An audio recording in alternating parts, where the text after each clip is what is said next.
Halo semuanya, kembali di Kunci Hikmah. Semoga kalian semua selalu dalam keadaan baik ya. Buat kalian yang baru mampir, jangan lupa subscribe dan like kalau kamu suka konten Kunci Hikmah.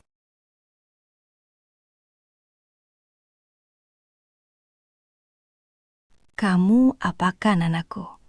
Anak bangsawan kok diajak panas-panasan di pasar bau ini? Teriakan Mbak Arini sukses bikin semua orang di pasar nengok ke lapak sayurku. Dadaku rasanya sesak banget. Gemetar nahan malu sekaligus emosi yang udah diubun-ubun. Padahal dia sendiri yang nitipin anaknya ke aku 24 jam penuh, tanpa ngasih uang sepeser pun. Katanya mau me time, tapi kok malah aku yang pontang-panting ngurus kebutuhan anaknya. Gak nyangka, niat baikku nolongin malah dibales dengan makian kasar di depan umum kayak gini. Mbak Arini nggak tahu aja kalau selama ini anaknya justru lebih bahagia makan nasi bungkus di pasar. Hari ini, semua kedok busuknya bakal terbongkar di depan seluruh warga pasar. Kenalin, namaku Citra. Hari-hariku habis di lapak sayur pasar tradisional yang becek dan bising. Penampilanku ya cuma begini, kaos oblong, rambut kuncir kuda, sama celemek yang selalu bau bawang. Tapi jujur, aku bangga, karena dari keringat inilah aku bisa cicil rumah KPR mungil dan hidup mandiri. Aku tipe orang yang gak teganan, apalagi kalau sama keluarga sendiri. Meskipun kadang kebaikanku itu malah seringnya disalahartikan, atau malah dimanfaatin habis-habisan sama orang terdekat. Masalah bermula waktu Mbak Arini, iparku, mulai sering datang ke rumah. Dia itu penampilannya beda jauh sama aku. Hijabnya selalu modis, bajunya gaya sosialita, dan tangannya mulus banget karena nggak pernah kena air sabun cuci. Tapi ya itu, gaya hidupnya setinggi langit, padahal suaminya cuma kerja serabutan, dan dia sendiri pengangguran yang hobi dandan. Bukannya fokus urus rumah, dia malah lebih sering nongkrong bareng geng arisannya, atau sekadar healing gak jelas. Cit, titip si Dava ya, Aka ada urusan mendesak banget, gak lama kok. Itu kalimat sakti yang selalu dia pakai setiap pagi. Tanpa nunggu jawaban dariku, dia langsung nurunin Dava, anaknya yang masih umur 5 tahun, di depan pintu rumahku. Aku yang mau berangkat ke pasar jadi gelagapan, mau nolak tapi gak enak hati, lihat muka polos keponakanku itu. Akhirnya, dengan berat hati, aku bawa Dava ikut ke pasar, karena nggak mungkin aku tinggal sendirian di rumah. Awalnya dia bilang cuma titip 2 jam, tapi nyatanya, sampai matahari tenggelam dan daganganku habis, Mbak Arini nggak muncul-muncul juga batang hidungnya. Aku harus nyuapin Dava, ganti bajunya, sampai beliin dia susu pakai uang hasil jualan sayurku hari itu. Mbak Arini nggak pernah ninggalin uang sepeser pun. Alasannya selalu lupa dompet atau lagi bokek berat. Padahal aku lihat di story Instagramnya, dia lagi asik makan cantik di kafe sama teman-temannya. Kejadian ini nggak cuma sekali 2 kali, tapi hampir setiap hari selama sebulan terakhir. Bayangin, aku harus fokus layanin pembeli sambil jagain anak kecil yang lagi aktif-aktifnya di tengah pasar yang padat. Sesak rasanya dada ini. Tiap kali lihat saldo tabunganku nggak nambah-nambah, gara-gara habis buat beli kebutuhan Dava yang harusnya jadi tanggung jawab ibunya. Aku merasa kayak pengasuh gratisan yang nggak dianggap punya kehidupan pribadi sama sekali. Dava itu sebenarnya anak yang manis, tapi dia sering kelihatan ketakutan kalau aku tanya soal ibunya. Dia lebih milih duduk di atas peti kayu sambil mainan wortel daripada pulang ke rumahnya sendiri. Kalau aku kasih nasi bungkus sisa daganganku, dia makannya lahap banget, kayak orang gak makan seharian. Aku sering mikir, sebenarnya apa sih yang terjadi di rumah mereka sampai anak sekecil ini kelihatan lebih nyaman di pasar yang bau begini. Tetangga sebelah lapakku, Bu Warsi udah sering banget nyinyir soal kelakuan Mbak Arini yang keterlaluan itu. Cit, kamu itu jangan mau jadi babu gratisan terus. Iparmu itu cuma manfaatin kamu, kata Bu Warsi sambil galeng-galeng kepala. Aku cuma bisa senyum kecut sambil ngelus dada. Berusaha sabar demi menjaga silaturahmi biar nggak pecah. Tapi dalam hati, aku mulai ngerasa ada yang nggak beres dengan alasan me time yang selalu Mbak Arini agung-agungkan itu. Suatu malam, Mbak Arini jemput Dava pas jam 10 malam dengan muka tanpa dosa dan bau parfum mahal yang menyengat. Bukannya bilang terima kasih, dia malah komplain karena baju Dava kena noda kunyit sedikit gara-gara main di pasar. Duh, Cit, ini baju mahal loh, kok bisa kotor gini sih? Besok-besok jaganya yang bener dong. Ucapnya dengan nada tinggi. Aku cuma bisa terpaku, nahan tangis yang udah di ujung mata karena capek kerja seharian malah disemprot kayak gitu. Besoknya Mbak Arini titip Dava lagi dengan alasan ada janji ke salon buat perawatan kuku yang katanya udah rusak. Aku cuma bisa menghela napas panjang, gak punya tenaga buat berdebat pagi-pagi buta sebelum berangkat jualan. Di pasar, Dava tiba-tiba nangis sesenggukan pas aku gak sengaja angkat tangan mau benerin kunci rambutku. Dia langsung nutupin mukanya pakai kedua tangan kecilnya, seolah-olah dia takut aku bakal mukul dia saat itu juga. Aku jongkok di depannya, berusaha nenangin Dava yang badannya gemeteran hebat di tengah keramaian pasar. Pas aku mau usap air matanya, gak sengaja lengan bajunya tersingkap, dan mataku langsung terbelalak kaget. Ada bekas memar kebiruan yang cukup besar di lengan kecilnya, seperti bekas cubitan atau hantaman benda tumpul yang dipaksakan. Jantungku serasa berhenti berdetak. Ternyata masalah ini jauh lebih gelap dan rumit dari sekadar titip anak tanpa bayaran. Melihat memar di lengan Dava, rasanya duniaku runtuh seketika. Jantungku berdegup kencang gak karuan. Aku berusaha tetap tenang sambil ngajak Dava duduk di pojokan lapak, jauh dari hiruk-pikuk pembeli yang lagi tawar-menawar sawi. Dengan suara bergetar, aku tanya pelan-pelan, "Dava, tangan ini kenapa sayang? Kok biru-biru gini?" Dia cuma nunduk dalam-dalam. Jari-jarinya yang kecil sibuk meremas pinggiran kaosnya yang udah agak kumal. Lama banget dia diam. Sampai akhirnya, dengan suara lirih dia bilang kalau dia habis jatuh dari tempat tidur. Tapi aku gak bodoh. Bekas memar itu bentuknya jelas banget, kayak bekas cengkeraman tangan orang dewasa. Bukan karena jatuh. Kecurigaanku makin jadi. Karena tiap kali aku sebut nama ibunya, Dava pasti langsung gelisah dan minta sembunyi di balik karung beras. Ada ketakutan yang gak wajar di mata bening anak itu. Sesuatu yang gak seharusnya dirasakan anak seumurannya. Hari itu aku benar-benar gak fokus jualan. Pikiranku melayang kemana-mana, sampai salah kasih kembalian ke pembeli beberapa kali.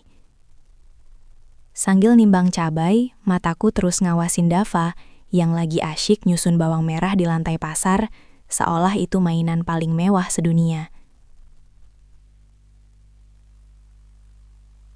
"Anak itu lebih tenang di sini ya, Cit," celetuk Bu Warsi tiba-tiba, bikin aku tersentak dari lamunanku yang gelap.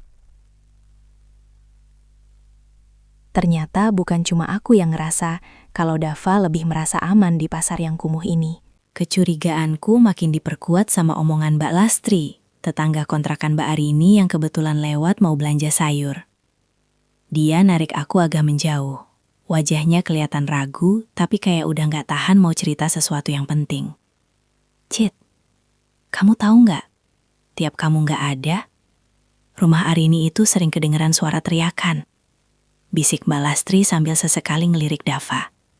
Katanya Mbak Arini sering banget marah-marah histeris cuma gara-gara Dava rewel atau minta makan pas dia lagi dandan. Mbak Lastri juga cerita kalau pernah lihat Mbak Arini asik dandan menor di depan kaca, sementara Dava dikurung di kamar mandi biar nggak ganggu. "Gusti, Cit, aku mau negur tapi takut dilabrak balik sama iparmu yang galak itu," sambungnya dengan muka prihatin yang bikin hatiku makin sakit. Bayangan Mbak Arini yang selalu tampil glowing dan rapi di media sosial langsung kontras banget sama cerita kelam di balik pintu kontrakannya. Aku nggak nyangka, di balik parfum mahalnya, ada rahasia yang baunya lebih busuk dari sampah pasar. Malamnya, pas Mbak Arini jemput Dava, aku sengaja nggak langsung kasih anak itu, biar dia nunggu sebentar di teras rumah. Aku perhatiin ekspresinya. Dia nggak kelihatan rindu atau senang ketemu anaknya. malah sibuk main HP sambil ngeluh soal polusi jalanan. Mana sih Dava? Cepetan dong, aku ada janji live TikTok nih, mau jualan skincare. Serunya tanpa rasa bersalah sedikit pun. Aku cuma bisa istighfar dalam hati. Kok ada ya ibu yang lebih mentingin jualan di medsos daripada kondisi fisik anaknya? Pas aku mau tanya soal memar di tangan Dava, Mbak Arini malah langsung motong omonganku dengan nada sinis yang bikin telinga panas. Halah, anak kecil mah biasa luka-luka. Jangan lebay deh jadi orang, Cit. Ucapnya sambil narik tangan Dava dengan kasar sampai anak itu meringis. Dia langsung tancap gas motor metiknya, ninggalin aku yang cuma bisa berdiri kaku di depan rumah dengan perasaan yang campur aduk. Ada rasa marah yang mulai meluap, tapi aku sadar aku butuh bukti yang lebih kuat kalau mau bertindak. Besoknya, pas Dava dititipin lagi, aku iseng cek tas kecil yang dia bawa. Siapa tahu ada petunjuk di sana soal apa yang dia alami. Di dalam tas itu nggak ada susu atau biskuit. Cuma ada baju ganti yang udah bau apek dan 1 botol air mineral kosong. Tapi yang bikin aku kaget setengah mati adalah adanya struk belanjaan dari butik mahal yang tanggalnya baru kemarin sore. Jadi, uang yang harusnya buat makan Dava, malah dia pakai buat beli baju baru demi konten. Aku juga nemuin selembar kertas coret-coretan Dava yang gambarnya bikin aku mau nangis di tempat itu juga. Dia gambar 2 orang. 1 orang besar dengan wajah marah dan tangan besar. Dan 1 lagi anak kecil yang lagi nangis di pojokan. Di gambar itu si anak kecil dikasih tulisan Dava. Dan si orang besar dikasih mahkota. Tapi mukanya dicoret-coret hitam pekat. Rasanya nggak perlu jadi ahli psikologi buat tahu siapa yang digambar Dava sebagai sosok yang menakutkan itu. Tiba-tiba, HP-ku bunyi. Ada notifikasi grup WA keluarga yang isinya foto Mbak Arini lagi pamer tas baru pemberian suaminya. Dia nulis caption, "Hasil kerja keras jadi ibu yang baik. Self-reward itu perlu ya bunda-bunda." Aku remas HP-ku kuat-kuat sampai jahiku memutih. Bener-bener nggak habis pikir sama tingkat kemunafikannya. Masalah ini bukan lagi soal uang susu yang nggak dibayar, tapi soal nyawa dan mental anak kecil yang lagi dipertaruhkan demi ego seorang ibu. Hari itu, suasana pasar lagi ramai-ramainya. Tapi pikiranku bener-bener buntu sampai rasanya mau pecah. Aku mutusin buat melakukan sesuatu yang mungkin agak lancang. Tapi aku udah nggak tahan lagi lihat Dava yang makin hari makin pendiam. Pas Dava lagi asyik makan bakso yang aku beliin, aku coba pinjam HP lamaku yang sering dia pakai buat nonton kartun. Ternyata, tanpa sengaja, Dava sempat memencet fitur rekam suara pas dia lagi birulah. Mungkin dia pikir itu mainan atau tombol musik. Dengan tangan gemetar, aku pakai earphone dan mulai dengerin rekaman berdurasi 10 menit itu di pojokan lapak. Awalnya cuma suara TV, tapi tiba-tiba terdengar suara lengkingan Mbak Arini yang sangat kasar, jauh dari kesan lembutnya di depan kamera. "Gara-gara kamu ya, makeup mama jadi rusak. Anak pembawa sial, diam gak kamu?" teriaknya, diikuti suara benda jatuh yang sangat keras. Aku menutup mulutku, air mataku gak berhenti ngalir sampai mataku bengkak dengar suara tangisan Dava yang pilu di rekaman itu. Suara di rekaman itu makin mengerikan. Terdengar bunyi tamparan yang cukup keras berkali-kali, dan suara Dava yang memohon ampun sambil sesengguhkan. "Maaf, Mak, Dava lapar, Dava mau makan," rintihnya pelan. Tapi bukannya dikasih makan, Mbak Arini malah makin jadi memaki. Dia bilang kalau Dava itu beban, penghambat karirnya sebagai influencer, dan cuma bikin badannya melar setelah melahirkan. Aku lemas. Kakiku rasanya nggak napak di tanah lagi. Bener-bener nggak nyangka manusia bisa sekejam itu sama darah dagingnya sendiri. Nggak cuma itu, aku juga nemu beberapa foto di galeri HP yang diambil Dava secara asal-asalan, tapi menangkap momen yang sangat krusial. Ada 1 foto yang memperlihatkan kondisi dapur mereka yang berantakan, dengan tumpukan piring kotor dan sisa makanan yang sudah berjamur. Di pojok foto itu, terlihat kaki Dava yang tidak memakai alas kaki, berdiri di dekat tempat sampah, seolah sedang mencari sesuatu untuk dimakan. Dadaku sesak banget. Bayangan Dava yang kelaparan sementara ibunya sibuk me time, bikin amarahku mendidih sampai ke ubun-ubun. Aku langsung panggil Dava dan peluk dia erat-erat. Sampai anak itu bingung kenapa tantenya nangis sesenggukan begini. Dava sayang, mulai sekarang kalau mama marah lagi, Dava harus bilang tante ya. Bisikku sambil nyium pucuk kepalanya yang bau matahari.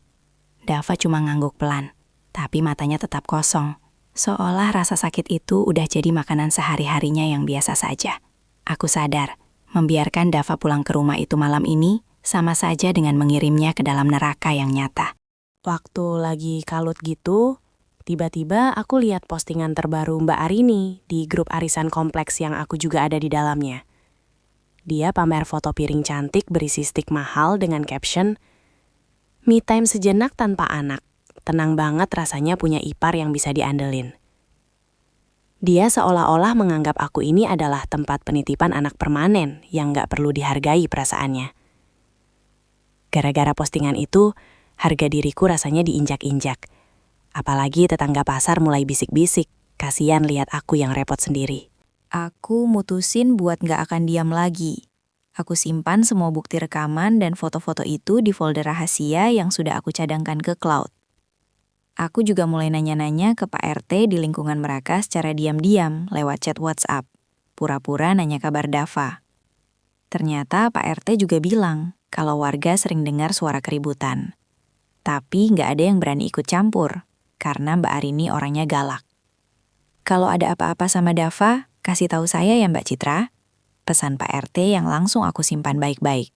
Sore itu, mendung hitam mulai menggelayut di atas pasar, seolah menggambarkan suasana hatiku yang lagi mendung pekat.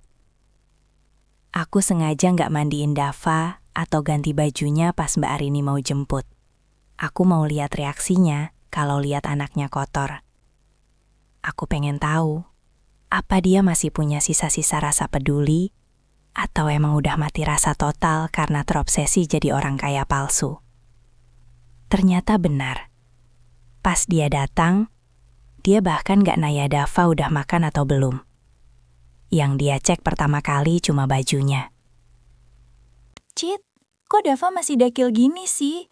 Aku mau ajak dia ke acara pembukaan butik temenku. Malu-maluin aja. Omelnya sambil narik paksa tangan Dava. Aku cuma diam, menatap matanya dalam-dalam dengan pandangan yang mungkin belum pernah dia lihat sebelumnya dari aku. Mbak Arini sempat agak ciut, tapi dia langsung buang muka dan terus-terusan ngomel soal bau pasar yang nempel di baju Dava. Aku cuma bisa mengepalkan tangan di balik celemek, nahan diri supaya nggak langsung nampar mukanya saat itu juga. Malam itu aku nggak bisa tidur sama sekali. Bayangan rekaman suara tadi terus terngiang-ngiang di telingaku, kayak kaset rusak. Aku tahu, besok bakal jadi hari yang besar. Aku nggak akan membiarkan Dava menderita lebih lama lagi di bawah asuhan wanita itu.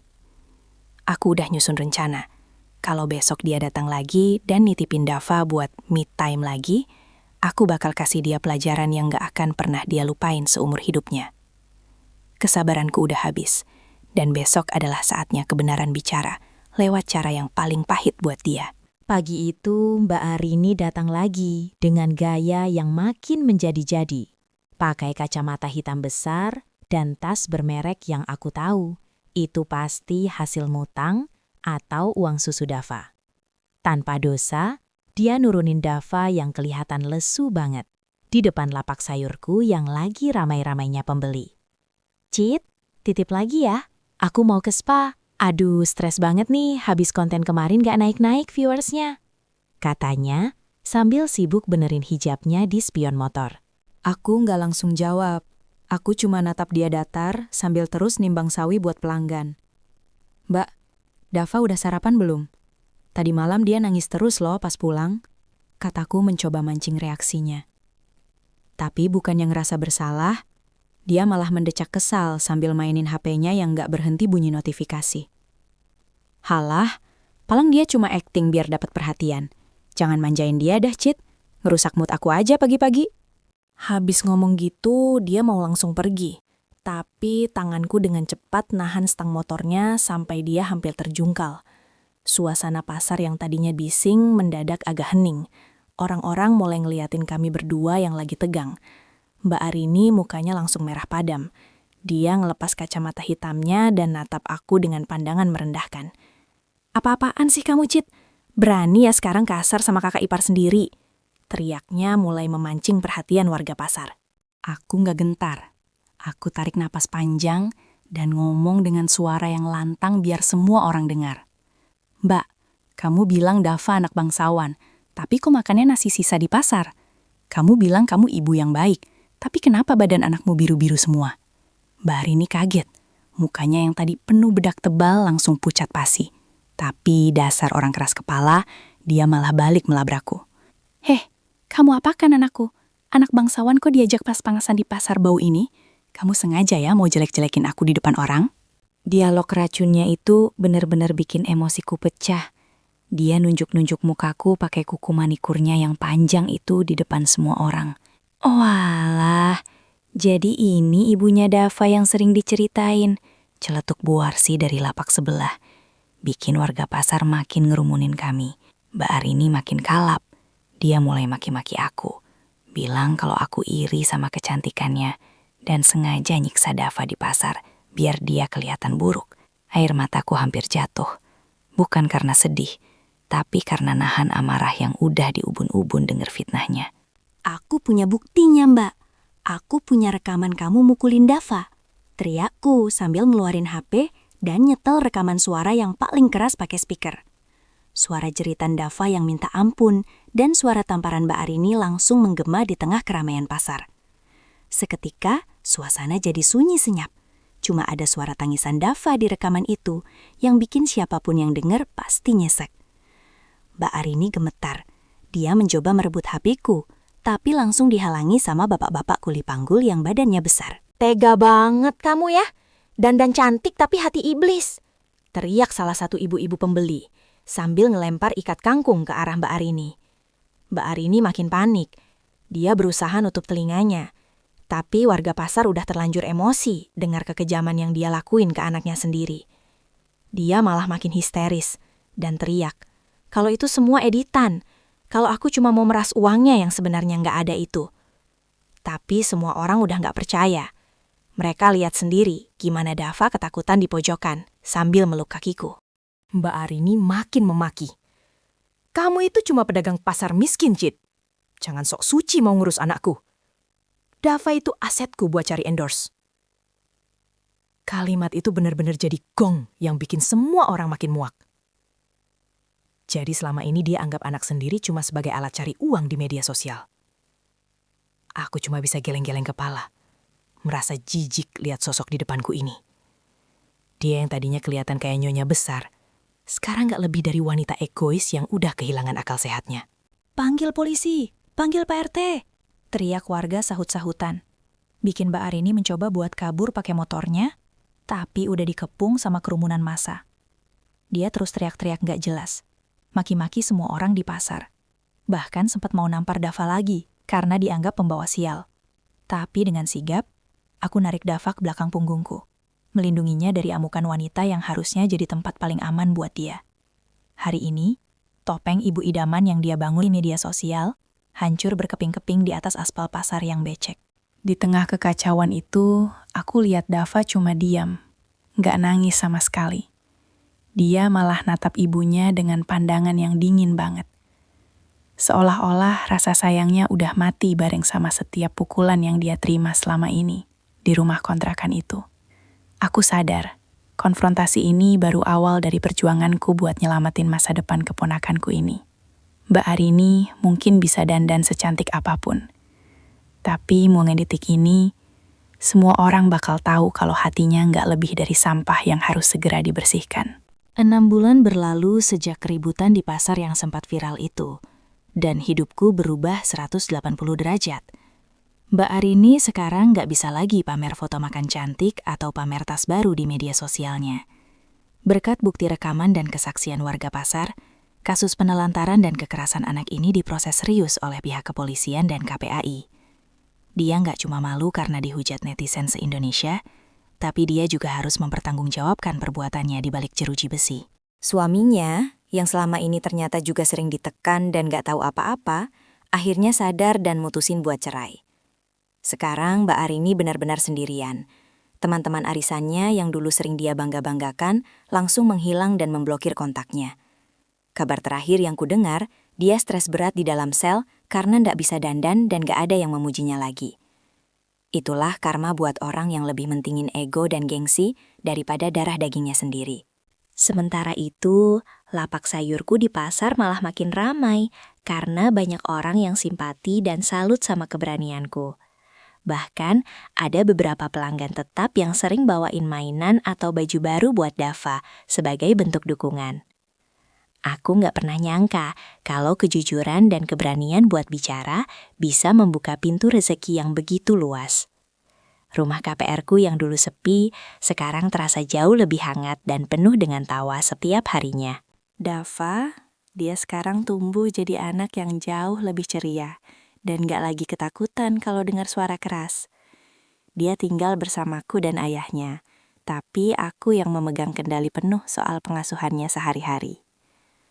Bekas memar di lengannya sudah hilang, digantikan dengan kulit sehat yang selalu kurawat dengan kasih sayang tulus. Tiap pagi, dia dengan semangat bantu aku nyusun dagangan di pasar. Bukan karena dipaksa, tapi karena dia merasa dicintai di sini. Dia bahkan sudah mulai masuk TK dan jadi juara di kelasnya karena semangat belajarnya yang luar biasa. Guru-gurunya bilang Dava itu anak yang cerdas dan sangat sopan kepada siapapun. Aku selalu terharu tiap kali lihat dia berangkat sekolah, pakai seragam rapi, dan tas yang isinya penuh dengan bekal sehat, bukan tas kosong kayak dulu. Rasanya segala lelah dan air mata yang kukeluarkan di masa lalu terbayar lunas lihat senyum lebarnya itu. Ayahnya Dava pun sekarang sudah punya pekerjaan tetap sebagai sopir logistik dan mulai belajar jadi orang tua yang lebih peka. Kami sepakat untuk memberikan lingkungan terbaik buat Dava, agar trauma masa lalunya benar-benar sembuh total. Meskipun Mbak Arini sering kirim surat permohonan maaf dari penjara, kami memutuskan untuk membatasi aksesnya, sampai dia benar-benar terbukti berubah secara psikis. Keamanan mental Dava adalah prioritas utamaku sekarang, lebih dari apapun di dunia ini. Warga pasar pun sekarang sudah menganggap Dava sebagai anak pasar kesayangan mereka yang membawa keberuntungan. Bu Warsi sering sekali kasih dia buah-buahan sedar tiap kali Dava lewat di depan lapaknya, sambil menyapa dengan sopan. Lingkungan pasar yang dulu dianggap Mbak Arini sebagai tempat bau dan rendahan, justru jadi tempat Dava belajar soal kerja keras dan ketulusan. Di sini, nggak ada orang yang berpura-pura kaya. Yang ada hanyalah orang-orang jujur yang saling merangkul. Aku belajar satu hal penting dari kejadian ini. Keluarga bukan sekedar hubungan darah, tapi soal siapa yang mau berkorban dan menjagamu. Mbak Arini punya status sebagai ibu, tapi dia gagal menjalankan tugasnya karena terlalu silau dengan gemerlap dunia fana. Sedangkan aku hanya seorang pedagang sayur biasa, tapi aku tahu bahwa melindungi anak kecil adalah tugas kemanusiaan yang paling tinggi. Jangan pernah takut untuk melawan ketidakadilan, meskipun itu datang dari orang terdekat sendiri. Sekarang, kalau aku lihat foto-foto lama Mbak Arini di HP, aku sudah nggak merasa marah lagi. Yang ada cuma rasa kasihan. Kasihan karena dia melewatkan momen-momen berharga pertumbuhan anaknya hanya demi likes dan komentar dari orang asing di internet. Dia kehilangan segalanya, keluarga, kehormatan, dan kebebasan, hanya karena sebuah obsesi kosong yang gak ada ujungnya. Itulah harga yang harus dibayar mahal ketika kita menukar hati nurani dengan validasi media sosial. Tiap malam saat aku melihat Dava tertidur pulas dengan wajah damai, aku selalu membisikkan doa agar dia selalu dilindungi. Aku berjanji pada diriku sendiri untuk terus bekerja keras lewat lapak sayur ini demi masa depan Dava yang lebih cerah. Kisah kami ini jadi pengingat buat siapapun bahwa karma itu nyata dan akan selalu menemukan jalannya. Kebahagiaan sejati nggak butuh filter atau caption mewah, cukup rasa aman dan kasih sayang yang tulus di dalam rumah.